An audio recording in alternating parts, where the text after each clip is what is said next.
실제로 신차가보다 한 2, 3년 된 중고차를 더 비싸게 사시는 분들이 꽤 많이 있습니다. 이게 왜 그러냐면요,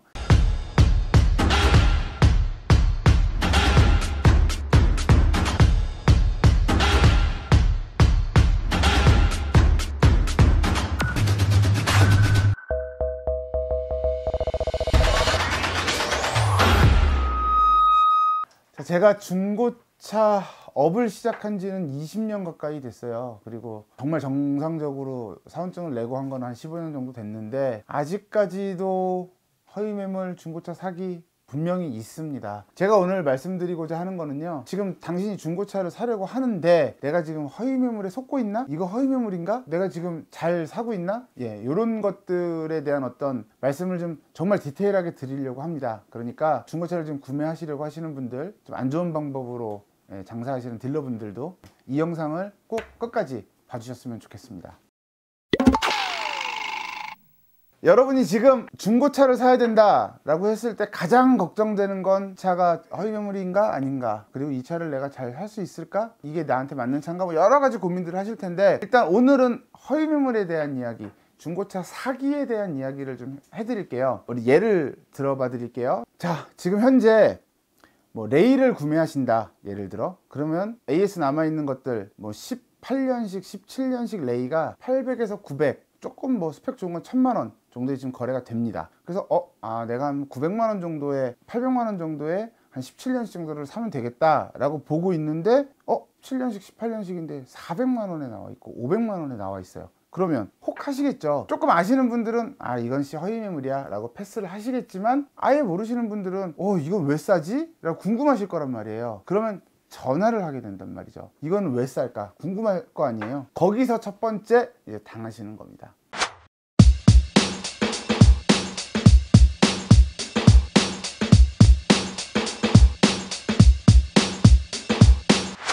그래서 내가 쭉 봤더니 비싼 건 1000만원이고 저렴한 거는 뭐 900만원이에요.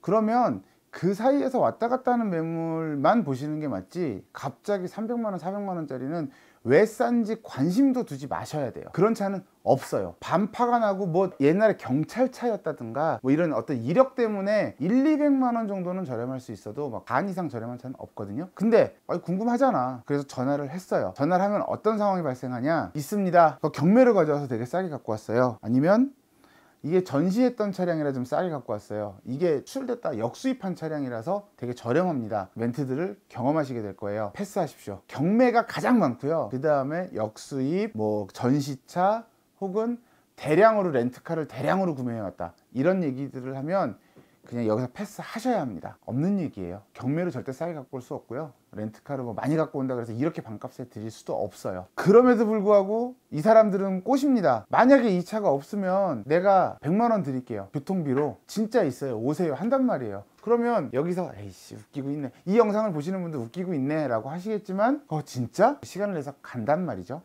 그럼 이제 두 번째 늪에 빠지시는 거예요.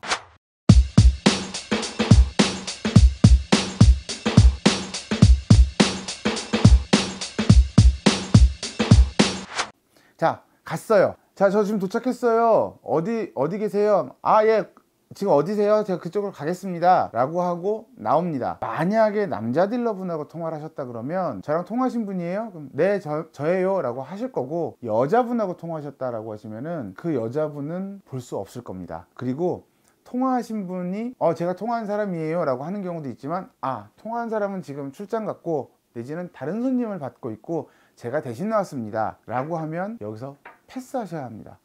그래요? 알겠습니다, 저 다음에 올게요 라고 하고, 뭐라고 하시던지 간에 그냥 뒤돌아 집으로 가셔야 돼요. 그러지 않으면 또 한 2단계의 늪에 빠지시는 거예요. 만났습니다. 그래도 이 사람 믿을만 할 것 같아 라고 해서, 그래요, 그럼 이 사람은 그러면 보여드리려고 했던 레일을 보러 가시죠 라고 하고 전시장으로 데리고 갑니다. 그러면 3단계 늪에 빠지시는 겁니다. 보통 일반적인 딜러들은 손님이 오면 사무실로 안내를 합니다. 사무실에서 차 한잔 드리면서 이런저런 이야기들을 하면서 그래서 레일을 사시려고 하셨군요, 이 차가 좋습니다, 혹은 뭐 어떻습니다 라는 일종의 좀 대화를 하고, 왜 이 대화가 필요하냐면, 이 사람이 얼마대에 어떤 차를 왜 사러 왔는지를 알아야 내가 이 차가 아니라도 다른 차를 팔 수 있고 여러 가지 정보를 교환해야 장사를 할 수 있기 때문에, 그런 시간을 갖는 딜러가 정상적인 딜러인데, 허위 딜러들은 안 좋은 방법으로 장사하는 딜러들은 사무실을 공개하려고 하지 않습니다. 사무실로 안 가나요? 그렇게 한번 여쭤보시면 네, 뭐 차부터 보시고 가시죠 라고 하실 거예요. 그러면 이미 당신은 3단계 늪에 빠져 있는 겁니다. 그 다음 차 앞에 갔어요. 일단 통성명은 해야 될 거 아니에요. 명함, 내가 얘기하기 전에 명함을 안 주는 딜러 패스하셔야 합니다. 중고차 딜러가 명함이 없을 수는 없어요. 절대.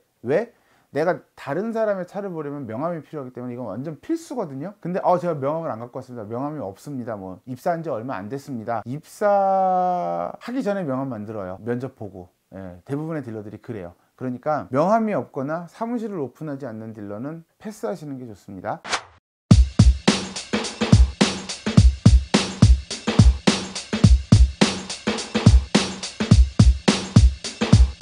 자, 3단계 늪에 이미 빠졌어요. 차를 봤어요. 괜찮아요. 그 사진에 나와 있는 그 차예요. 레이예요. 400만 원이래요. 400만 원이래. 난 너무 좋아. 이 차 사고 싶어. 시운전도 해줘요. 좋아요. 이 차 사고 싶습니다. 하고 이제 그 다음에 어디로 가느냐? 그럼 이제 사무실로 가야 되잖아요. 사무실로 안 갑니다. 커피숍 혹은 할부 사무실 혹은 보험 사무실. 하여튼 사무실이 아닌 어디엔가로 데리고 가요. 그러면 여기서 또 안녕하셔야 되는데, 이미 이 차에 꽂혔고 이 차를 사고 싶은 마음이 이만큼 올라간 터라 거기서 죄송합니다 하기가 굉장히 어려운 상황이란 말이죠. 근데 여기서라도 정신 차리시고 왜 사무실로 안 가시죠?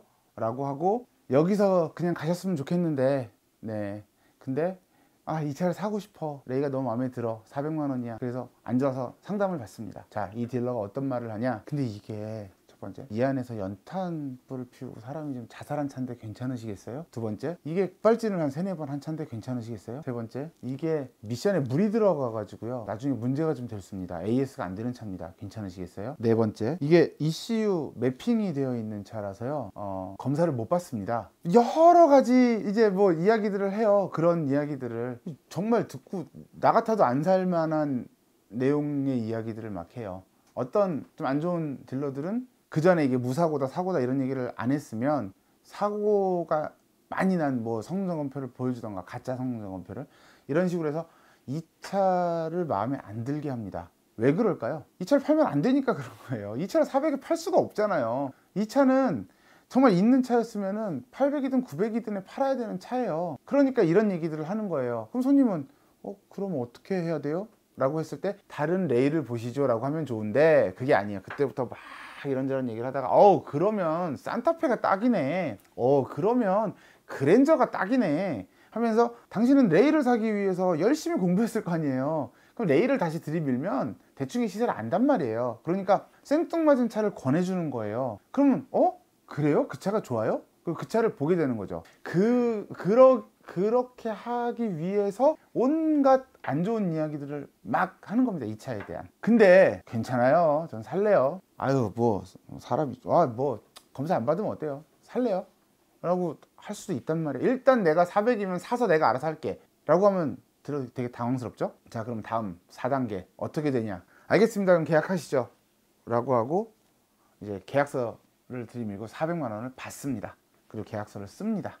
뭐 내가 봤을 때는 거짓말일 거야 라고 해서 사든 어쨌든 이제 이 차를 400에 사는 거예요. 딱 샀는데 계약서 딱 쓰고 나서 계약서에 뭘 다시 위에다 적으면서 이런 얘기를 합니다. 자, 근데 이 차량은 인도금이 1200만 원입니다. 이 차는 부가세를 1000만 원을 내셔야 됩니다. 이 차는 할부가 미승계 할부 뭐 이런 식으로 이상 어려운 말을 하면서 한 1200만 원 정도를 더 내셔야 됩니다. 1500만 원을 더 내셔야 됩니다.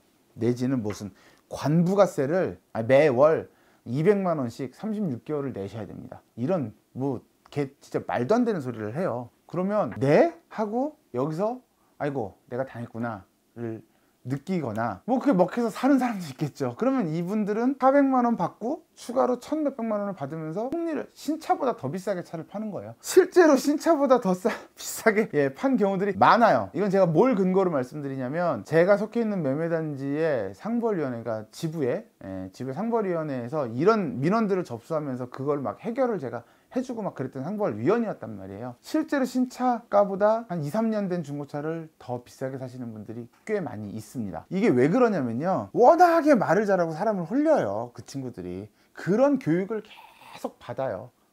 그런 멘트 교육 막 이런 것들을, 이런 얘기할 땐 이렇게 해, 저런 멘트를 저렇게 해. 안 당할 수 없는 이 뭐라고 해야 돼요? 올가미로 올가매죠. 이제 4단계까지 당하셨으면 방법이 없냐, 이래서 차를 안 산다 혹은 그냥 울며 겨자 먹기로 산다, 둘 중에 하나일 거잖아요. 근데 한 8, 90%는 안 사시겠죠? 그랬을 때 아유 죄송해요 그러면 안 살래요 하고 나오게 됐을 때 또 뭐냐면, 아니 지금 뭐 하시는 거예요? 라고 이제 태도가 돌변하죠. 그러면서 내가 지금까지 이렇게 했으니까 수고비 얼마라도 주세요 라고 해서 그 수고비를 줄 때까지 안 보냅니다. 그러면 지치고 무섭고 힘들고 그러니까 아 그래 똥 밟았다 생각하고 얘네가 뭐 30만원 줄게, 40만원 줄게, 10만원만 줄게, 5만원, 여튼 그러면서 이제 우리 속칭 삥 뜯기고 에이 퇴 하고 중고차 매매단지에 침 뱉고 야이 중고차 이제 안 사 이러고 가시는 거죠. 그게 가장 많은 경우고, 두 번째 경우는 울며 겨자 먹기로 타서 이제 또 이렇게 계속 차를 타시면서 개새끼들 나 속아서 샀어 이렇게 되시는 게 그 다음으로 많은 거고, 그 다음이 뭐냐면 제가 이제 이렇게 하시면 된다라고 알려드리려고 하는 케이스인데, 그래? 알았어. 경찰에 전화를 하시면 경찰이 사실 와서 어느 정도 중재도 해주고 해결도 해줘요. 근데 거기서 소비자가 이해하기 좀 어려운 이야기들을 경찰들이 할 거예요. 이게 뭐냐면 워낙에 많은 사건들을 경험하다 보니까 이분들 오시면 금방 알아요. 그래서 딱 요구하는 게 뭐냐면, 증거 자료 혹시 가지고 계세요? 라고 제일 먼저 물어보실 거예요. 여기서 제가 드리는 꿀팁, 내가 이렇게 봤을 때 내가 원하는 레인은 다 900만 원대였어. 근데 얘만 400만 원대야. 캡처하세요. 휴대폰이 됐던 PC가 됐던 캡처를 하고 그 정보들을 좀 최대한 많이 정보를 가지고 오세요.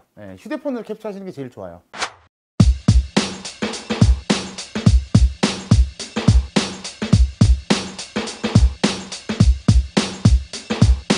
경찰한테 이렇게 딱 보여드리면 이제 이게 작년부터 2017년부터 허위매물도 자동차 관리법상 처벌을 할 수 있게 그렇게 규정이 바뀌어서 근거 자료만 있으면 처벌을 할 수 있어요. 경찰서에서든 관할 구청에서든. 그러니까 이거는 가장 중요한 거예요. 내가 조금 저렴하다 그래서 긴가민가 조금 찜찜한데 라고 하면서 가실 때는 증거 자료를 꼭 가지고 가셔야 됩니다. 그래서 경찰에 신고하는 방법, 그리고 이거보다 조금 더 유연하고 똑똑하게 행동하실 수 있는 방법은 뭐냐면, 어떤 매매단지든 아주 조그만 지방에 이런 그 업체 하나만 있는 데는 그런 데가 없는데, 개별 단지라고 하는데 그런 데는 없지만 요즘 대부분 이제 큰 대형 매매 단지가 많잖아요. 그쪽으로 많이 가시잖아요. 운영위원회라는 게 있어요. 그건 뭐냐면 사장들의 모임이에요. 대표들의. 그래서 각기 상사들이 뭐 적게는 20개에서 많게는 뭐 100개까지 모여있는 매매 단지의 사장들이 전부 다 모여서 일정한 회비를 내면서 그들끼리 이 단지를 투명하고 잘 발전시키기 위해서 상가 번영위원회 같은 거죠. 거기서는 허위 매물에 대한 단속도 하고 제재도 하고 여러 가지 노력을 굉장히 많이 합니다. 거기에 도움을 받으시면 돼요. 그래서 뭔가 경찰이 스스로 해결하기가 좀 어렵다, 이 사람이 뭐 근거 자료도 있고 뭣도 있고 처벌받기 원하세요 하시면 경찰서가 조사 꾸미고 그냥 경찰서로 다이렉트로 가요. 근데 이게 뭐 캡처도 안 해왔고 이거 전화번호 딸랑 하나 있어요. 근데 그 전화는 받지도 않고 막 이래요. 그러면 경찰이 운영위원회로 데리고 가요.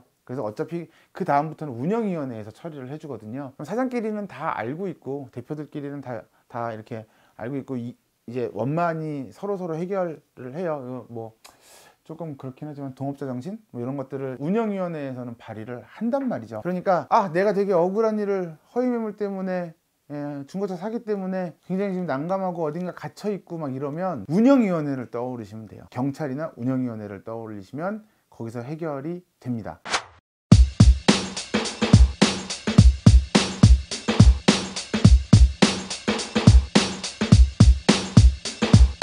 이제 그런 경우가 있어요. 대차. 내 차를 팔고 이 차를 살래요 하시는 경우에는 굉장히 난감한 상황을 겪을 수 있는 게, 오시면 그런단 말이죠. 물어봐요. 혹시 뭐 차 대차하실 건가요? 뭐 타시고 못 타고 오셨어요? 해서 이제 이 사람이 차를 바꿔야 되는구나, 내 차를 주고 이 차를 사야 되는구나 라고 하면 그 차 시세를 알아보기 위해서 차키를 달라고 한단 말이죠. 차 어디 있으세요? 그럼 뭐 고객 저장이 있습니다. 키 주고 이제 가서 이거 차 보고 와 하고 누구에겐가 키를 주고 이제 그 차를 보러 다니죠. 근데 이 사람이 본인들이 의도하는 대로 이런저런 이야기를 했을 때, 그래 다른 차 보자 했고 레이 보러 왔다가 그랜저를 지금 꽂혀갖고 막 사요. 그러면은 뭐 문제가 없겠지만, 이런 식으로 안 살래요, 그냥 갈래요, 이렇게 돼버리 불발이 될 것 같다 라고 하면 차키 주세요 라고 했을 때 차키를 안 줘요. 그래서 이제 수고비를 달라고 하던가, 좀 더 악질적인 사람들은 차 이미 팔았는데 이래버려요. 그리고 차를 어디다 숨겨놔요. 그리고 그걸 가지고 계속 괴롭히는 거예요. 그러니까 심지어는 아까 그 계약서에 이렇게 뭐 얼마 이렇게 했다 그러면 그 돈 이걸로 해갖고 차값을 해갖고 저희가 차주한테 계약금으로 벌써 써버렸어요. 내지는 차키를 갖고 있으니까 그러면 이거 위약금 주셔야 됩니다. 저희 오셔가지고 지금 이렇게 하신다고 해갖고 이렇게 했는데 위약금 300만원 500만원 주셔야 돼요. 막 이런 말들을 한단 말이에요. 근데 내 차를 받아오려면 이게 거기서 또 막 그랬을 때도 이제 운영위원회나 경찰을 찾으시면 해결하실 수 있습니다. 거기서 혼자 스스로 무언가 해결하려고 막 자기가 아는 형 부르고 막 딜러 부르고 이러시는 분들 계신데 아무 의미 없어요. 그들 꿈쩍도 안 해요. 이건 참고로 말씀드리면 허위 매물을 내면은 자동차 관리법으로 처벌을 받아요. 크지 않아요. 몇백만 원 수준의 벌금과 사무실 첫 번째는 뭐 영업정지, 두 번째는 영업 취소를 당하고 폐쇄를 당하고 이런 식으로 3단계에 나눠서 행정조치가 취해지는데 제가 지금 말씀드린 것처럼 허위 매물을 하는 친구들, 사기를 치는 친구들은 혼자 하지 않아요. 절대. 주변에 이 조직적으로 움직인단 말이에요. 광고 올리는 친구, 전화 받는 친구, 앞에서 상담하는 친구, 차 보여주는 친구, 계약하는 친구가 다 달라요. 이런 어떤 막 정신없이 만드는 이런 친구들은 허위를 하는 친구들이다, 안 좋은 방법으로 장사하는 친구들이다 라고 인식을 하시면 가장 좋고요. 그리고 그들이 처벌을 받는 이유는 이게 조직 범죄, 그 뭐 있죠, 우리 조폭들과 같은 법을 적용해서 구속도 되고 막 지금 그러고 있단 말이에요. 그러니까 겁먹지 마시고, 뭐 진짜 막 그 조폭 같은 사람들이 와갖고 한다 그래도 당황하지 마시고 경찰 혹은 운영위원회만 떠올리시면 됩니다. 정리를 좀 해드릴게요. 첫 번째, 지나치게 저렴한 차는 왜 저렴하지? 라고 관심도 갖지 마세요. 그냥 저렴한 게 있나 보다, 패스. 자, 두 번째, 나랑 통한 사람이 오지 않는다, 패스. 여기서 또 오는 사람이, 이거는 그냥 뭐 제 경험을 미뤄봤을 때 40대 이상은 없어요. 대부분 20, 30대 젊은 친구들이, 그런 친구들이 여럿이 한두 명, 혼자 나오지도 않아요. 두세 명이 같이 나와야 꼭. 그래서 나왔어요. 나왔는데 명함도 안 주고 뭔가 차부터 보러 가자, 그러면 그냥 패스하시는 게 좋아요. 99%입니다. 늪으로 빠지고 계시는 거예요. 쓱 빨려 들어가는 첫 단계예요.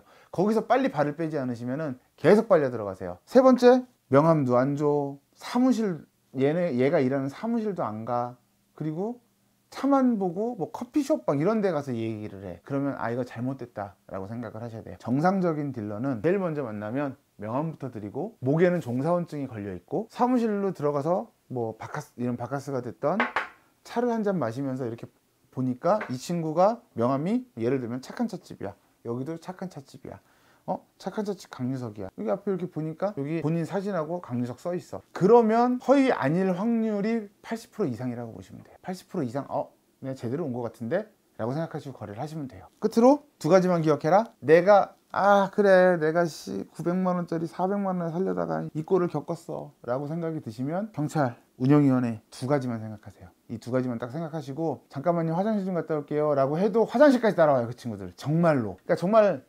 내가 900만 원짜리 차를 400만 원에 살 수 있을까?